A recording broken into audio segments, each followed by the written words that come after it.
Alhamdulillah,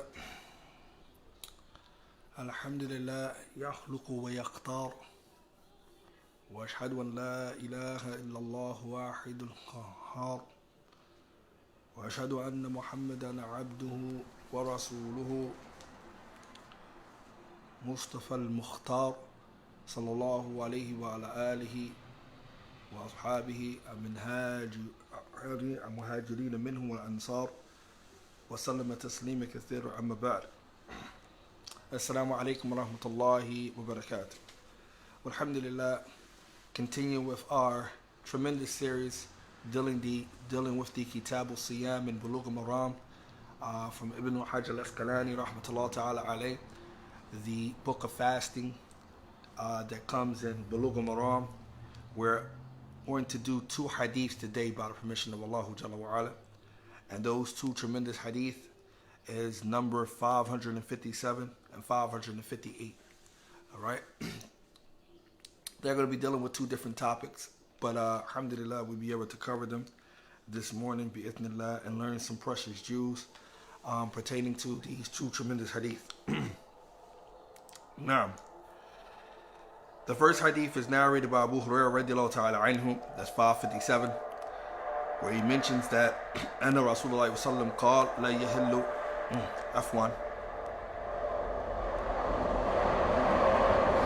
We're going to be dealing with 556 and 557. afwan.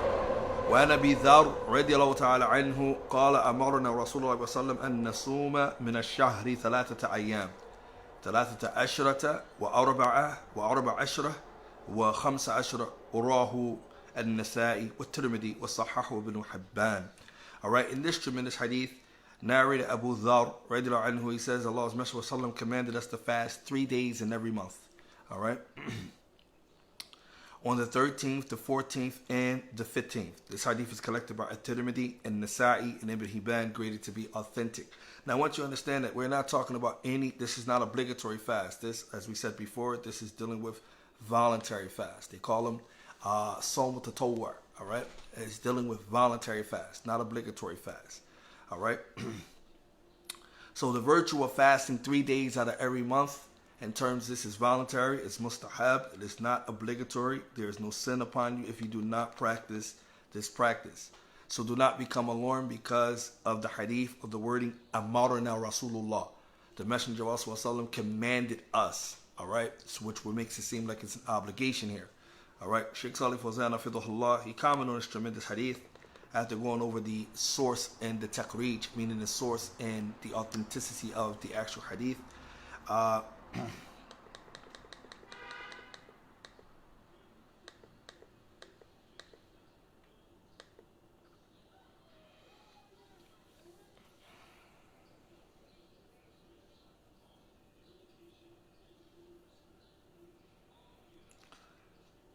He's mentioned here that the hadith is an evidence of showing the virtue of fasting 3 days in every month. All right.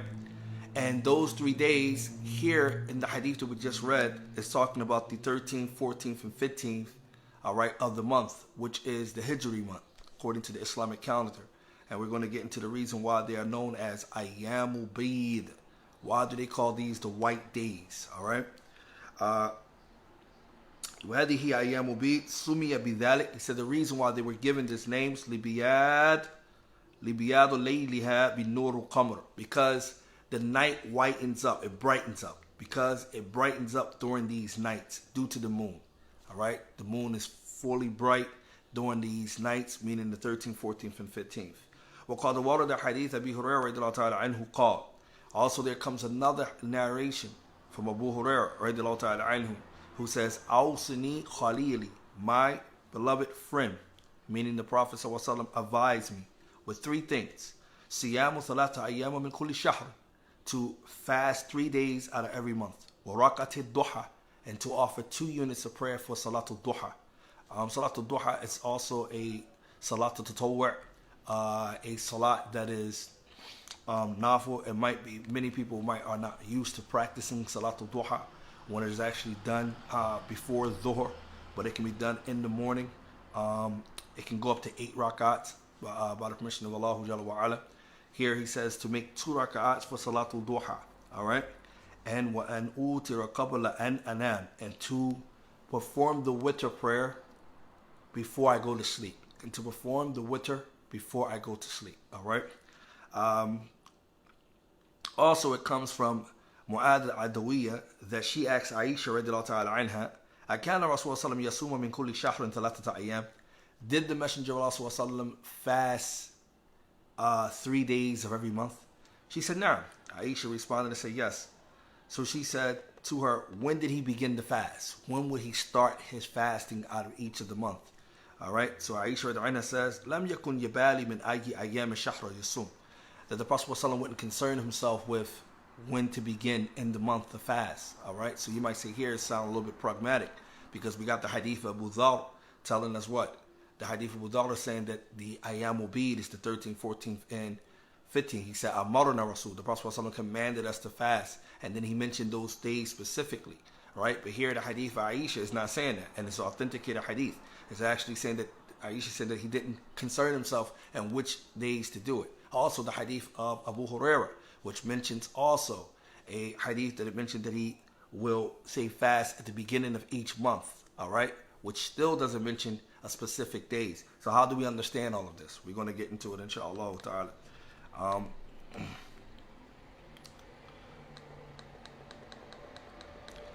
فحديث صحيح تدل على فضل صيام ثلاثة أيام من كل شهر. All right. So these are hadith that are authenticated. Okay, all of them point to and shows us the virtue of fasting 3 days voluntarily out of each month. All right. وليس فيها تحديد ذلك بأيام بيد. And it is not restricted that a person has to fast on the 13th, 14th, and 15th of every month. In other words, in these ahadiths, we see that there is no restriction that has been laid down besides the hadith of Abi Dharr that mentions that the Ayyamul Bid is the days specifically that is restricted to that you can fast. So if a person want to fast in the beginning of the month, 3 days, he can do so. If you want to separate those days, we're going to see what Shaykh Uthaymeen says about that. If you want to fast in the middle of the month, he or she can do so. And if they want to fast at the end of the month, he or she can do so. All right?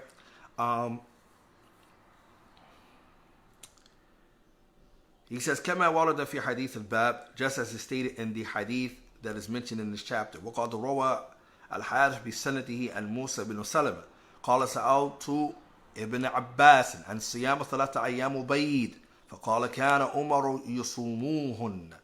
Here he says that on the authority of Musa ibn Salama, he said, I asked Ibn Abbas about fasting 3 days, meaning Ayyamul Bid, the 3 days, which is the 13th, 14th, and 15th. He says that Umar, meaning his father, radiallahu ta'ala anhuma, used to fast them. وَقَدْ بَوَّ بُخَارِي فِي صَحِيحِ بَابُ صِيَامُ بَيْدٍ.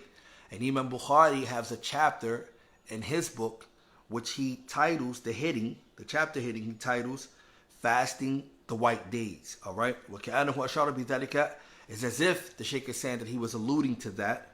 إِلَى أَنَّهُ يَنْبَغِي أَن تَكُونَ الثَّلَاثَ مُطْلَقَةً فِي حَدِيثِ أبي هريرة.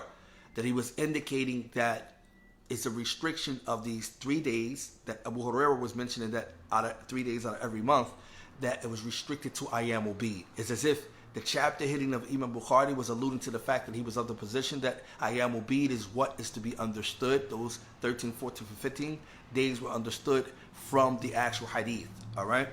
This is what the Shaykh is saying. He says, وَيُمْكِنْ إِسْتِفَادُ مِنْ ذَلِكَ مَذْهَبٍ. He says, and we're able to benefit from that, his position. Okay?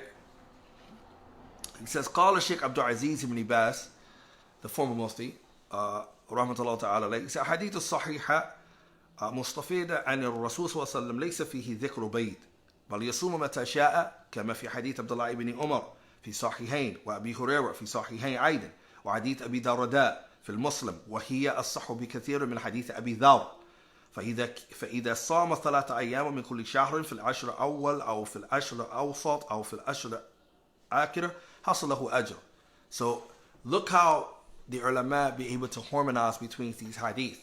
Okay, you might say, okay, it seems like it's a little bit pragmatic here because we got different statements from different hadiths that we say that are all authenticated by one form of another. But I want you to understand how the ulama looks at this. So Shaykh Abdul Aziz is saying that these authenticated hadiths that we have, right, from the Prophet ﷺ, they do not mention specifically a restriction to these particular days, Ayyamul Bid. There's no mention of Ayyamul Bid besides the hadith of Abi Dharr, where he says that the 13th, 14th, and 15th is the white days. But Ayyamul Bid is not mentioned in the authenticated hadiths. All right? ليس في ذكر بيت بل يصوم متى شاء. So actually the hadiths indicate that he will fast when he wants. Okay? When he wills. كما في حديث عبد الله ibn Umar, as it comes in the hadith of Abdullah ibn Amr. As it comes in the hadith of Umar, Abdullah ibn Amr al-As, and the Sahihain, both Bukhari and Muslim. Also the hadith of Abu Hurairah that comes in the Sahihain also. And the hadith of Abu Darda, which comes in Muslim. He says all of these hadith that we mentioned are more authentic than the hadith of Abi Dharr. All right? And the hadith of Abi Dharr, when we say Sahih, is related by An-Nasa'i, with Tirmidhi and Ibn Hibban graded to be authentic. So we know that Muslim, Bukhari, is more authentic than Tirmidhi and Ibn Hibban and Nasa'i. So Sheikh Ibn Baz is saying that all of those are hadith that we mentioned that doesn't mention Ayyamul Bid at all are more authentic than the hadith of Abu Dharr. Right? He says, so when a person fasts 3 days out of each of the month, he can do so in the beginning, the middle, or the end. Right? But then he says he will still be able to receive a reward. He says, فَإِذَا وَفَقَ أَيَّامُ بِيد فَذَلِكَ أَفْضَلُ جَمْعًا بَيْنَ أَحَادِيثَ كُلِّهَا وَاللَّهُ تَعَالَى أَعْلَمُ. He says, however, if it so happened that his fast, when he decides to fast, this is voluntary fast, coincides with the 3 days that we're talking about, Ayyamul Bid, 13th, 14th, and 15th. If it so happened to coincide with that, then he is able to harmonize between all of the ahadith, and Allah subhanahu wa ta'ala knows best. Sheikh Uthaymeen, touching on this subject, he was asked a question about it. All right. He said it was narrated in the hadith that the Prophet ﷺ advised Abu Hurairah to fast 3 days of each month. When should these fasts be observed, and should they be one after the other? He replied, it is permissible to fast these days one after the other or separately, and they may be at the beginning of the month or in the middle or at the end. The matter is broad in scope.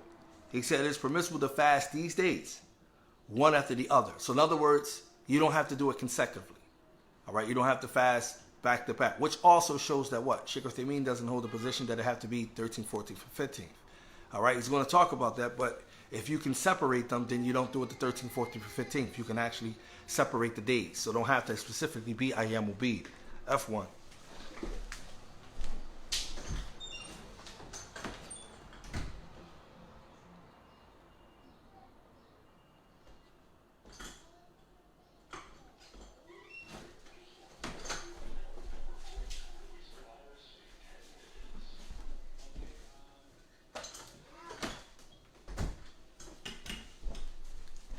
No, F1.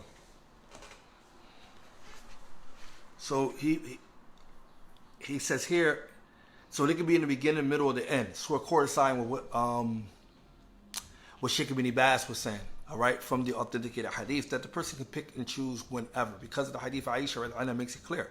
When she was asked how the Prophet ﷺ will fast out of 3 days out of the month, she said he wasn't concerned which time he would start. All right.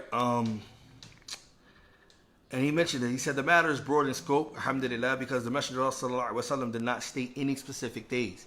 Aisha radiallahu ta'ala anha was asked, did the Prophet ﷺ fast 3 days of each month? She said yes. It was asked in which part of the month did he fast? She said he would not bother in which part of the month he would fast, narrated by Muslim. So he now comments on the Ayyamul Bid. He said, but the 13th, 14th, and 15th are better because these are the white days, depending on the month. All right, so with Sheikh Uthaymeen, it's Sheikh Ibn Baz. Sheikh Ibn Baz is saying that you can harmonize between all these hadith if your fast will happen to coincide with the 3 white days. But if a person, and Sheikh Uthaymeen is saying here that, it is better if you fast the 13th, 14th, which is Ayyamul Bid, because they are the white days. This is taken from the Majmu' Fatawa. All right? Now, alhamdulillah, we was able to finish Hadith 556. Now moving on to 557. This particular hadith is an interesting hadith. All right. And that is the ruling of the wife fasting voluntarily while her husband is present. This is narrated on the authority of Abu Hurairah who says, أن رسول الله صلى الله عليه وسلم قال لا يحل للمرأة أن تصوم وزوجها شاهد إلا بإذنه متفق عليه واللفظ للبخاري زاد أبو داود غير رمضان. So he says that the Messenger of Allah صلى الله عليه وسلم said it's not permissible for a wife to fast while her husband is present, except with his permission. We're talking about a voluntary fast here. Ramadan does not is included in this. We're talking about a voluntary fast. Muttafaqun alayh is both agreed upon by both Bukhari and Muslim. However, this version that we're reading is the one that's in Bukhari. Abu Dawood also add in his version that he placed in his Sunan, غير Ramadan. He adds غير Ramadan, out other than Ramadan. He adds other than Ramadan. All right. Bukhari have collected this hadith in the book of marriage under the chapter heading لا تأذن المرأة في بيت زوجها لأحد إلا بإذنه, that لا تأذن المرأة, that the woman has not given permission in the house of her husband to anyone except by his permission. Okay, this is from Abi Zinad. He's talking about as we said before, he's talking about the actual chain. He says also from the hadith in its complete from Abu Hurairah, as it says, وَلَا تَأْذَنَ فِي بَيْتِهِ إِلَّا بِإِذْنِهِ وَمَنْ أَفَقَتْ مِنْ نَفَقَةٍ مِنْ غَيْرِ أَمْرِهِ, and that she do not spend from his wealth, all right, without his command, or other words, without his permission to do so, all right, without his permission to do so. Muslim collected this hadith in zakat, in the babu of zakat, all right. Sheikh Fawzan said the hadith دليل على أنه لا يحل للمرأة أن تصوم تطوع وزوج حاضر إلا بإذنه موافقته. The hadith indicates and shows us that what? It is a proof that it is not permissible for the woman to fast voluntarily while her husband is present except with his permission and if he agrees to do so. All right? Now, I know that there is a lot of discrepancies among the feminists in our society. When I say our society, I'm talking about the Muslim Ummah, because we can't believe that what's going on in the world doesn't affect us somehow. And somehow, as the Prophet ﷺ said, that indeed you will follow the ways of the people who came before you. All right? So much so that if one called into a lizard hole, you were going to a lizard hole right after them. All right? And then at the end of the hadith, the Prophet ﷺ, the companions asked, are you talking about the Jews and the Christians? He says, Amen. Who else?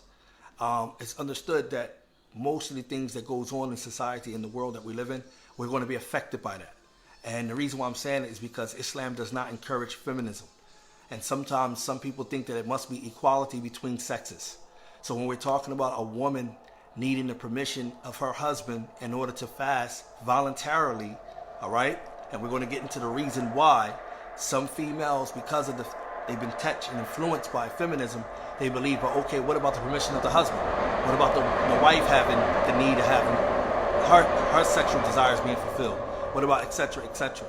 Instead of just sticking with the text and not realizing that it's not women bashing and that it's not putting down one or placing one sex over, even though Allah already done that, because He did place certain things above certain things. And it's understood because the ulama explained it from those ayahs, al-rijalu qawwamuna ala nisa, that the men are the maintainer and protectors of the woman due to that which they provide for. Allah already mentioned that. The ulama, the Lajma Daima already touched on this issue in terms of the men being better as a class because of what Allah gave them of strength and certain things of maintenance.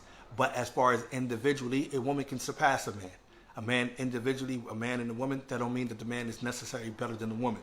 The Lajma Daima already touched on these issues, so we don't have to worry about pretty much delving in too deep in that. But I just wanted to put that out there because this is not woman bashing due to this hadith.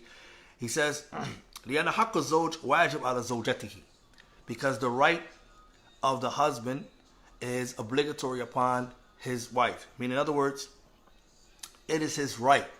It is his حق الزوج واجب على زوجته, meaning his wife must fulfill his obligations. ومن حقوقه استمتاع بها, and from his rights is him wanting to have relations with his wife. All right, وصوم قد يمنع من ذلك, and fasting prevents an individual from doing that. because we know that fasting, when you fast, whether obligatory or voluntary, you have to stay away from the three main things, which is eating, drinking, and what else? Sexual relations with your lawful spouse. So that prevents a person fulfilling their obligations if you're fasting, right? So he says, وَصَوْمَ غَيْرُ فَرْض مُسْتَحَبٍ.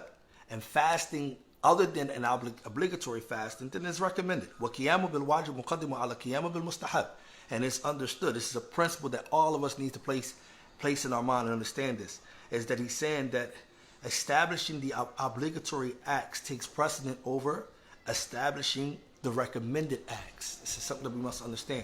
When it comes to carrying out your obligation, that must give precedence than you carrying out something that is recommended. All right? He says, وَيَدْخُلُ فِي ذَلِكَ صِيَامُ اثْنَيْنِ وَالْخَمِيسِ وَالسِّتُّ مِنْ شَوَّالٍ وَغَيْرُ ذَلِكَ. And we talked about all of this. Included amongst that is that she cannot fast Mondays, Thursdays, the 6 days of Shawwal, and other than that from the recommended fast without ascertaining the permission of her husband if he is present. All right? Because these are voluntary fasts. على ما قيل في حديثها كما تقدم. وإذن من الزوج لا يشترط فيه تصريح. And then he brings a beautiful point here. He says, the permission that she needs from her husband is not stipulated therein that it be clear. Like she's saying, okay, can I fast? That's not stipulated. She don't have to say the words, can I fast? Do you understand? He's saying that's not clear. بل إذا علمت من قراء الحال ما يدل على رضا بذلك كفاء. He says, but if she knows, because she understands the situation, if she knows because of the circumstances, and she knows how her husband is, that will indicate that he wants to enjoy his pleasure with her, then that will be enough for ascertaining permission from the husband. لأن إذن العرفي كالإذن اللفظي. He says because the permission can be done what we say customarily, like a word or permission that is done verbally. Okay, so in other words, she might not have to verbally have to say it, but doing it customarily is still understood that she saw his permission before she fasts. You know what I mean? She saw the permission. There's other ways that she can actually pretty much see a sense. فإذا صامت بلا إذنه, alright, بلا إذنه صح صيامها وأثمت. So if she was to fast without getting his or seeking his permission, right? Without his permission, her fast is still correct. However, she would be sinning. لاختلاف وجهها. Alright? فإن طالب منها أن تفطر وجب عليها ذلك. فإن أبت فهي عاصية. He says so. If he seeks from her to break her fast, because he knows she's fasting voluntary, it's not the month of Ramadan. She's not making up any missed days. All right? So he knows that, she's not fasting any obligatory fast. So he tells her, listen, break your fast. I want to enjoy my wife and so forth. She has to break her fast. All right? If she refuses, then she would be what we call someone who is a asiyah, a disobedience. If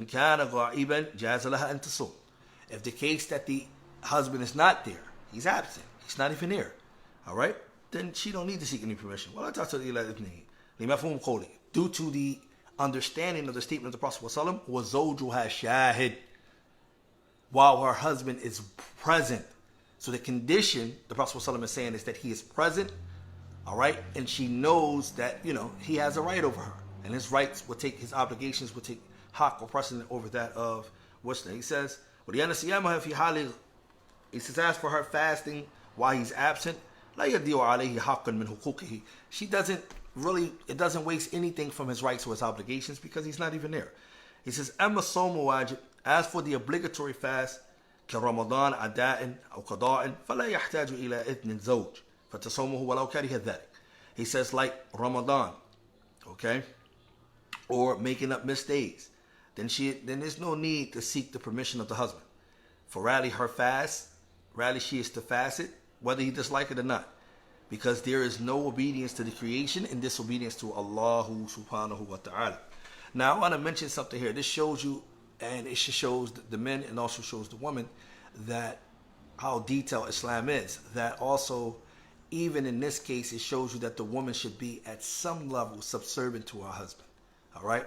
Unlike what we see in today's time, where we see a lot of women going head to head or competing with the husband on the head of the household.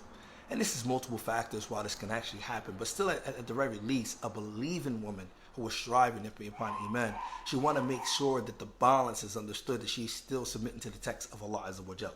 Because her obedience to her husband is going to be based off her obedience to Allah Azza wa Jal. And her obedience to her husband is going to be based off the husband being obedient to Allah subhanahu wa ta'ala anyway. So it's not just because the husband have dominance or, so forth. It's only because Allah Jalla wa Ala placed him in that status. And I know sometimes a lot of husbands fall short in fulfilling the role of being that husband that necessarily. And this is why even being married takes knowledge. And a lot of people don't understand that. Being married takes knowledge. Marrying someone who's ignorant of the deen is not even acceptable. In the sense that you shouldn't look out for someone who doesn't know the deen. I mean, how are you going to get your haqq? How are you going to get your rights? How are you going to feel that the person is going to fear Allah Azza wa Jal and do what's right by you? And make sure that he carry out those things with it. If he don't know, how you expect it to have that from him? If you don't know, how you expect to have it? That's why it's important that y'all both study some Islam. And y'all both understand what Islam requires of you both when you get married. The rights of each other, how things supposed to have. Behaving like a regular Muslim. Taqwa, all of these things take knowledge. And the problem is people get married and they jump into a marriage with someone and they know that the person really don't know anything about Islam.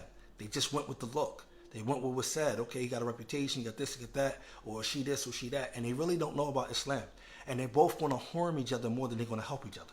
And I've seen a lot, and I'm not just speaking from my desires right now, because I was an imam for 8 years. And I dealt with counseling and dealing with counseling and dealing with people with problems. And you see it a lot. That individuals both don't know about Islam. And their rights is going to be trampled upon if you don't know. Someone is going to be slighted, someone else is going to be slighted, and that's what's going to happen. But Islam have laid the role of each party, and it laid it down meticulously, okay? It laid down that role. And the subservient woman is the one who's going to be pleased with Allah Jalla wa Ala, as he says, Qani tatun, hafidhatun. Bima hafidhallahu. Alright? Allah Jalla wa Ala says she's obedient. Qanitat. Alright? In the same verse, Al-Rijalu Qawwamuna ala Nisa. That the men are maintainers of the woman. Allah says she's salihat, she's righteous, and she's qanitat. Alright? She's devout and obedient. She's subservient. And being subservient does not make you a lesser woman. Alright? And it doesn't mean that you cannot have an opinion. And it doesn't mean that you cannot be consulted with. And it doesn't mean that you retreat like a slave. It doesn't mean those things. It means that you are subservient to the text of Allah Jalla wa Ala. And if Allah Jalla wa Ala and His Prophet command you to do certain things, then you do it. And that's what you see here. Because you cannot fast voluntarily if your husband is present. Because your husband's obligation takes right over you fasting voluntarily, which comes to an act of worship. Alright? Now, I know some people are going to say, ho.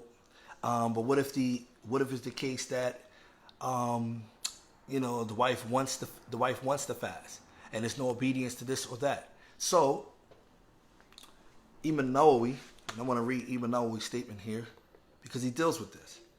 Imam Nawawi, he says about this.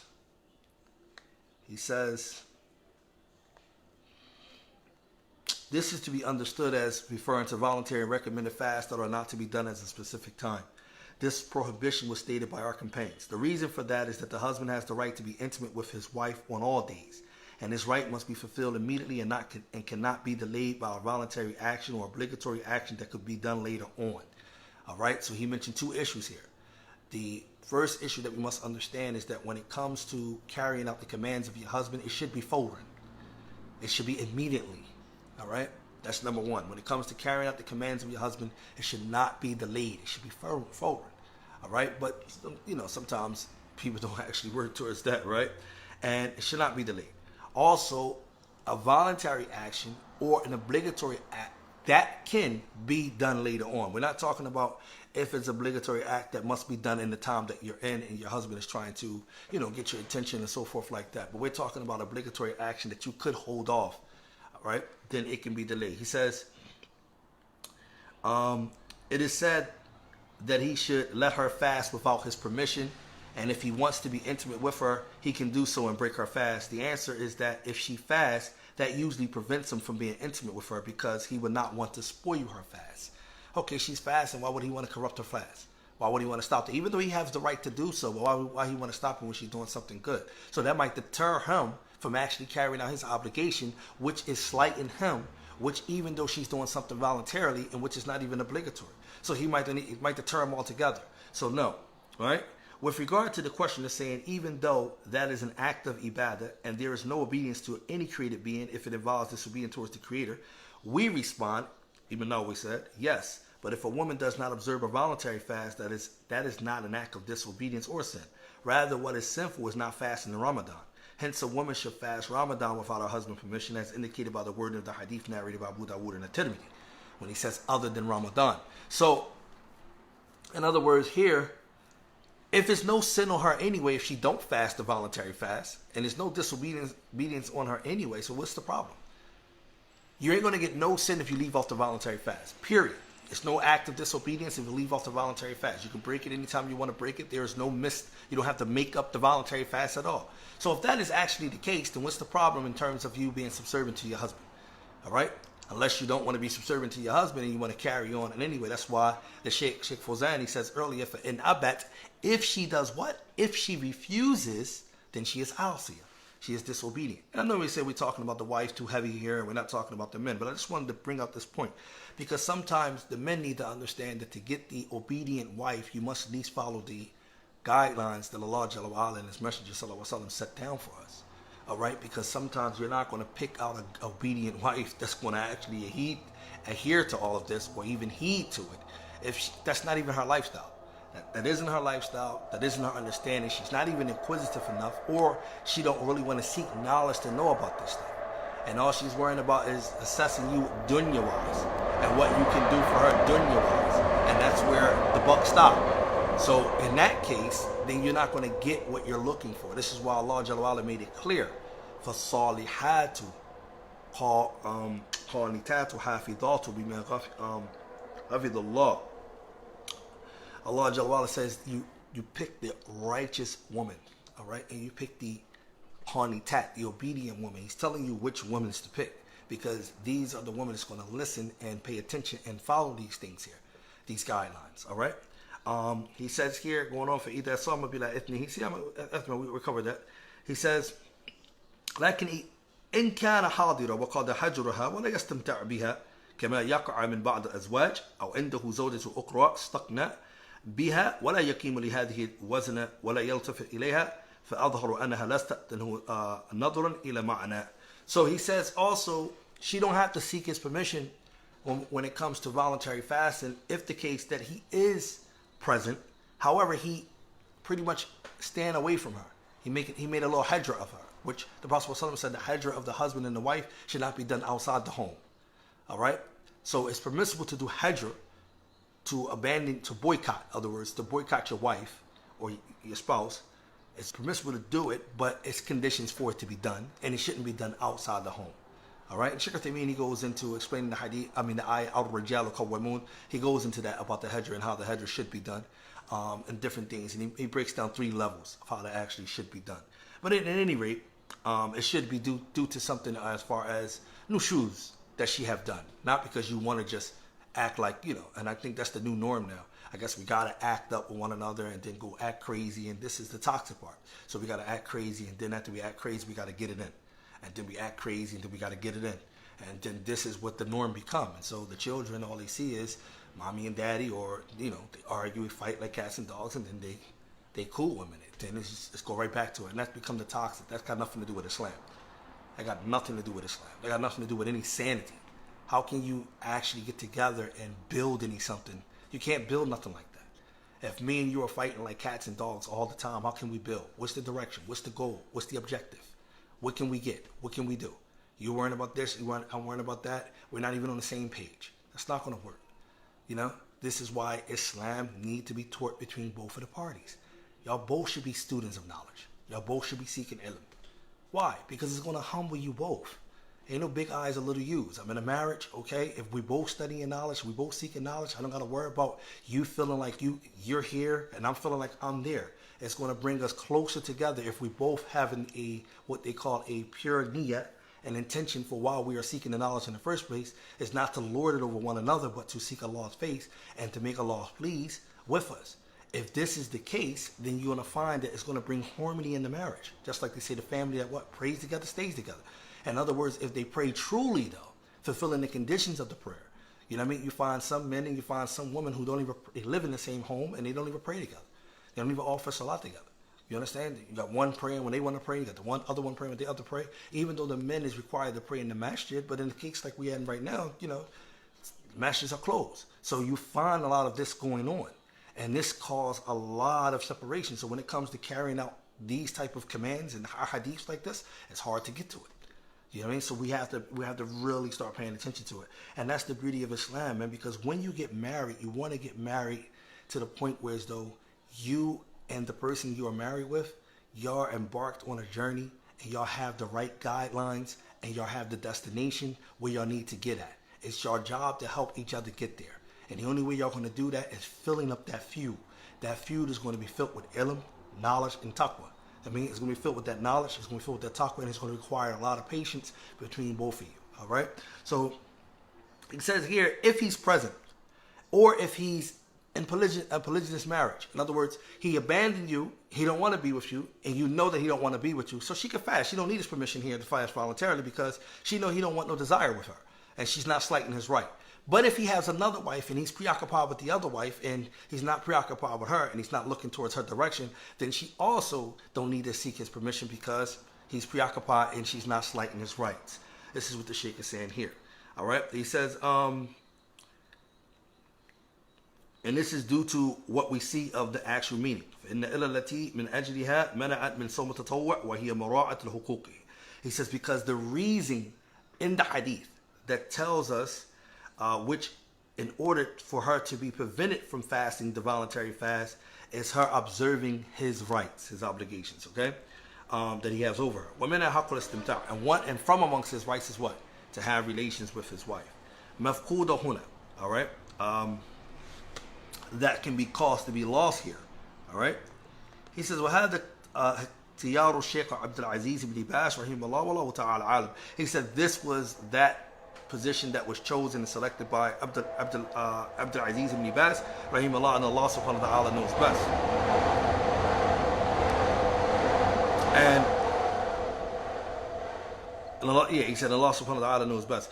Likewise, the husband should also take in consideration how Islam carefully has set things down for him in terms of dealing with, because he should be someone who teaches the wife.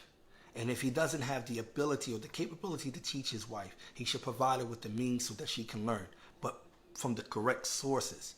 You should not allow your wife to go unattended. And what I mean by going unattended, sometimes what happens is some men, because they can't teach their wives, or because they preoccupied or they're busy working, so forth, and they don't have the time to they allow their wives to watch any lecture. They allow their wives to choose where to take knowledge from. And that is not a good thing. All right, because sometimes the wife, if she doesn't know better anyway, she can stumble on, you know, and people are drawn to different things. So she can stumble on something that wasn't correct for her, but she already developed a certain type of care and love for the person that's teaching her, even though the person that's teaching might not be teaching the correct source or what's the correct source. So both of the husband and the wife should have an understanding of what is correct, and the husband is in charge of that, in terms of making sure that his wife get the correct sources of information that she needs to learn. All right? These are things that must be done. All right? Another way you can teach your wife is always being on top of your obligations. If you want to be a husband that fulfill his rights, it's not about just finance. That's not just a part of the husband. Fulfilling the rights in a marriage is pretty much what it is. The husband must be a pillar and example of what Islam embodies. In other words, prayer should be something that is a staple part of the husband's life. If the wife and the children always witness the husband praying, and they always see that the husband commands her to pray, as Allah Jalla wa Ala says in the Quran, وَأْمُرُ بِأَهْلِكَ وَأْمُرُ أَهْلِكَ بِالصَّلَاةِ وَاصْطَبِرُ عَلَيْهَا. Allah Jalla wa Ala says what? In Surah Al-Taha, He said, command your family, talking to the husband, command your family to pray and remain patient upon that. That's the job of the husband. He must constantly remind the woman, did you pray? It's time to offer prayer. All right, and we're talking about obligatory prayer here, not voluntary prayer. Did you pray? And he must also be an example of that. Aisha radiallahu ta'ala anha, she says in the hadith that the Prophet ﷺ would get up at night. And how would she know? She lived with him. She knew details that he would be praying. But he didn't make her pray the whole witr prayer with him. He didn't make her pray the Qiyamul Layl with him. He'll wake her up when it's like the witr, and she'll pray the 1 rakat with him, or a couple of rakats. But look how the Prophet ﷺ used hikmah. So he'll wake him up. She said in one narration that his head would touch my feet as I was laying down. In other words, when he was going down into sujood, his head would brush up, or when he was coming up, would brush my feet. So we know that the man should be in a sterling example. And that's just in the prayer. The prayer also brings discipline to the family. Other things, the man should be a sterling example. An example of not cheating, not lying, not bribing, sticking to those tenets, because honesty, no matter wherever it's at, is always going to attract. It's not going to disattract anyone else. So the more that you're honest, the more you can rub off on the woman that you're with, on the children that you're with, because you're being an honest person. So that also hurts, and that's what we've seen with the Prophet ﷺ, because the Prophet ﷺ has embodied all of this, and this is how he was with his wives. Another thing that you can do that the men supposed to do for the women is that the husband not only was to lead by examples, not only lead by honesty and prayer, but the husband should also get the woman in touch with, in tune with, understanding her Lord. All right, and we talked about this before about knowledge, but understanding her Lord in terms of seeing Islam being practiced through him. She must see that. If she don't see that, it's going to become problematic and it's going to become a problem. She must see that Islam is being practiced through the man that she's married with. All right, so men, you do have a job when you get married. Your job is not to just go out to work and provide for the woman, do the deed, you cook, you eat, here and there. That's not what the job is. The job is that you both together, you have to lead. And if you don't take the leadership role, the woman's going to do it for you. And then when that happens, it's going to become a problem and a conflict, because the woman is going to take the leadership role, especially if that woman took her time out to learn Islam on her own while she had a husband. Especially if that woman took the time out to learn how to do this or do that while she had this. All of this situation, she's going to be looking at that man. He's going to be, the value of that man in her eyes is going to start to diminish, and it's going to go down. And so he's going to drop in status in her eyes, because she's going to figure she did all of this by herself while she had a husband who was responsible and charged with doing that. So that's what we want to advise with, because this is a beautiful hadith. Inshallah ta'ala, don't be an oppressive. Sheikh Al-Albani also said to the men, even though Allah Jalla wa Ala has placed, and the Prophet ﷺ has placed the men over the woman, doesn't give the man to be a right to be oppressive. And from being oppressive is verbally abusing the woman. We should stay away from verbally abusing the woman. We don't even have any hadith that the Prophet ﷺ verbally abused any of the wives that he was with. And he had many women, all right? He had up to 11, 13 altogether, but he had up to 11 wives, all right?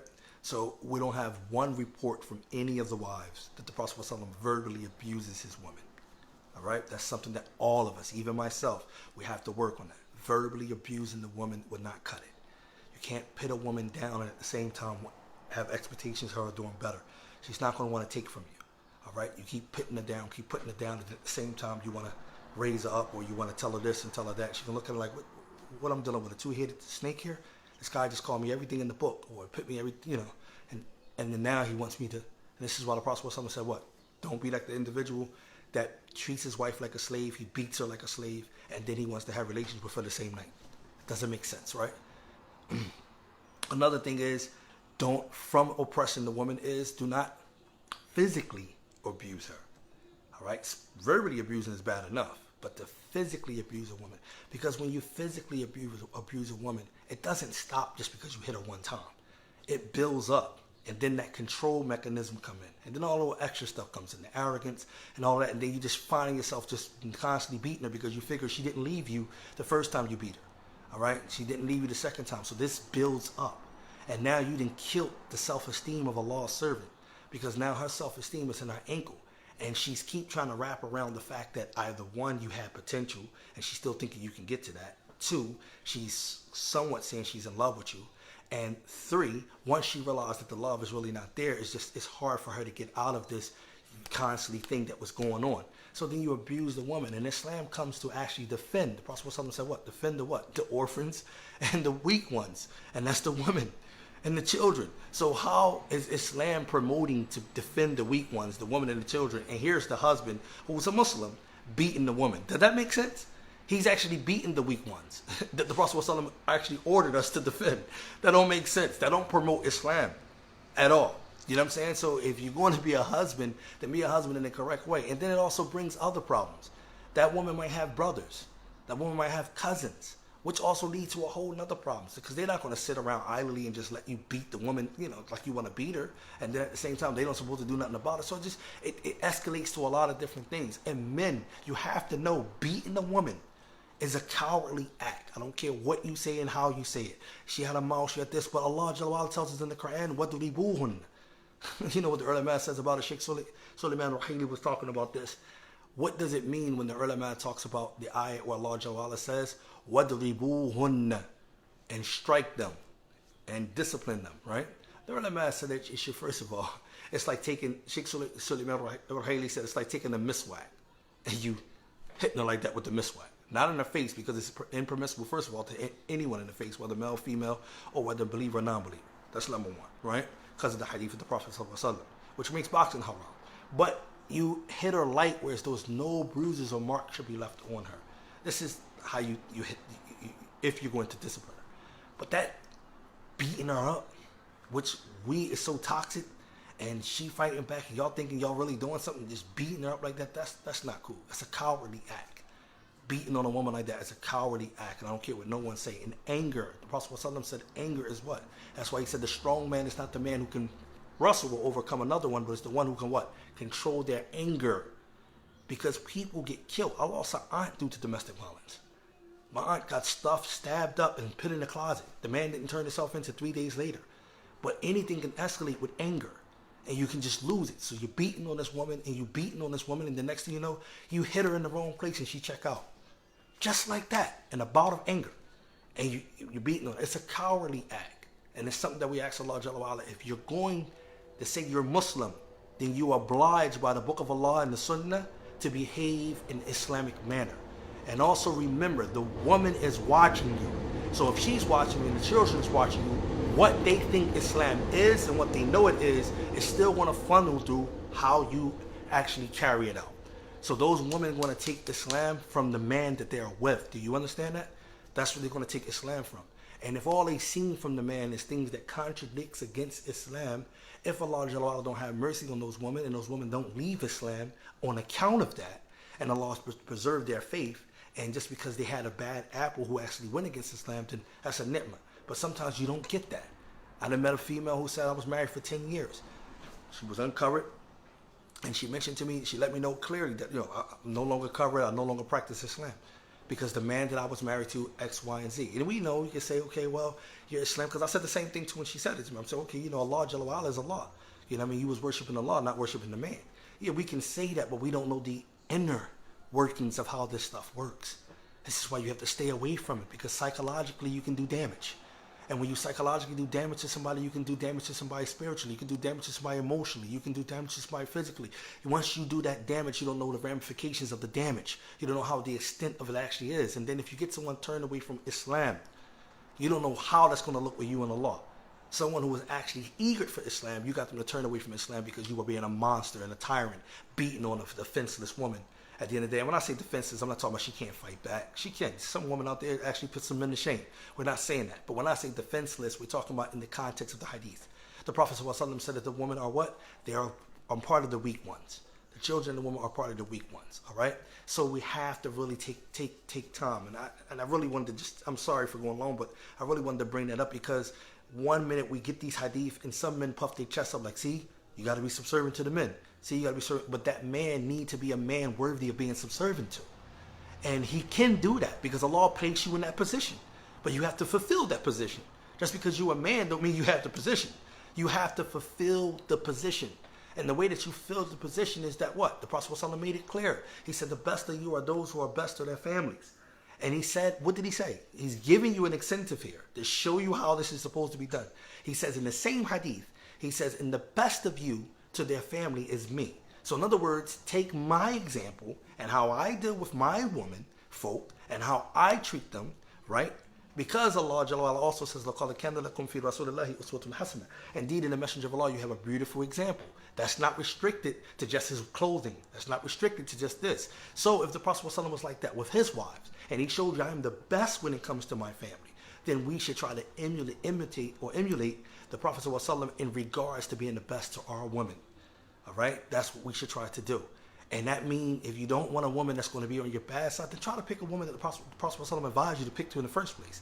If you don't want a woman that's going to have you all over, because every woman is not a good woman and every man is not a good man. So try to pick something that's going to work with you so they can submit to the text and things like that. So that's what we wanted to bring, inshallah ta'ala, today.